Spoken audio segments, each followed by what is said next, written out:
So Nigel, a good pre-season in terms of preparations. Chance for you to see a lot of the squad perform. Has it all gone to plan really over the last few weeks? Yeah, just about. I've been really pleased with the way the boys have reacted. As we said, because we had a bitterly disappointing season last year in terms of results, we spent a lot of time looking at ourselves. The players have been involved in that process, and we've changed quite a bit. So there was a lot of work to get through. I'm really happy with where we are at this stage in our preparations, and of course we'll really find out exactly where we are when we go into competitive fixtures this Saturday, but really enthusiastic and excited about how far we've come, and really looking just to test ourselves. Yeah, so obviously big game away in Italy. Tough one for you guys to go out to your first competitive fixture of the season? Yeah, possibly. I think they're all tough games, but to be honest, I'd always prefer to have the first game of the season away, because sides are still trying to find their feet a little bit. You're not quite sure what to expect from either side. So maybe sometimes it can be looked upon as maybe a little bit less of an advantage. We'll see. We've got to go there with a positive frame of mind, and I'm sure if we can build on our last three performances in the pre-season, we'll do well. And you said that obviously the preparations were a key part of the game against Exeter. It's obviously a similar kind of game style out in Italy. How much would you have taken out of that game now going out to Treviso as well? Yeah, a lot. It was a strange little game, very frustrating in parts, because I felt we probably should have been about 30-40 points up at half-time if we'd have capitalised on the chances that we created. So we know we've got to get a lot more clinical in that area. But also, there was plenty of endeavour, plenty of shape and pattern about what we were doing. We just didn't look after the ball, and as a consequence, we turned over too early in the phases, which allowed them to have part of the game. If we could have got to, or when we did get to 5, 6, 7 phases, we were really creating opportunities everywhere. So what we've got to be very mindful of going into this game against the Italians is that we can get to 6, 7 phases. And if we can do that and hold on to the ball, we will create opportunities. A bit of an unknown quantity, the Italians. How much have you been able to study the clubs that you're going to be facing now this season? Well, we've seen them in Europe over the last couple of seasons. They've played a couple of pre-season friendly matches in the UK, which we've looked at as well.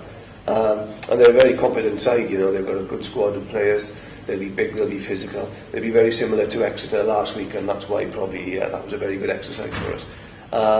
And we have to be very disciplined as well, because we are playing away from home. It is their first game. It'll be a big occasion for them, and we have to make sure that we don't give any silly penalties away, because where they can come at us is really, they'll kick goals and they'll kick deep into our territory and look to drive and maul from the line out. So that will be an area that they look to come at us, and we'll have to take those opportunities away from them. Start of the season, nice competition for places as well. You talked about strength and depth last season, trying to build that now this season. Looking at most of the positions across the field, there's some good competition building.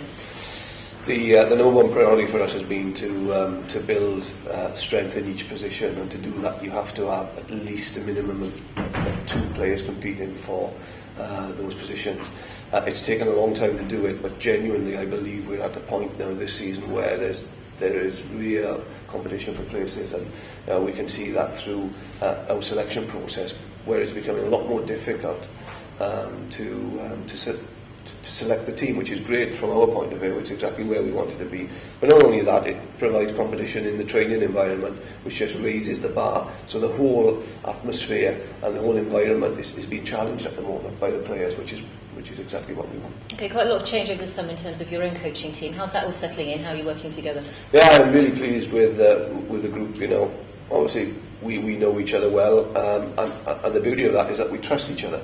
But having said that, we do challenge each other, because we realise how important this season is, and there's real a healthy amount of discussion and critical review of what we're doing as well, and we're able to do that because of the genuine trust that exists, and it's a very, very positive environment. We know we've got a long way to go, a heck of a long way, and there's a lot of work that we need to do, but I think the work that we've already done in the short period of time that we've been together as a coaching group has really started to come through. We know that this squad has got huge potential. I think the squad know it deep down as well.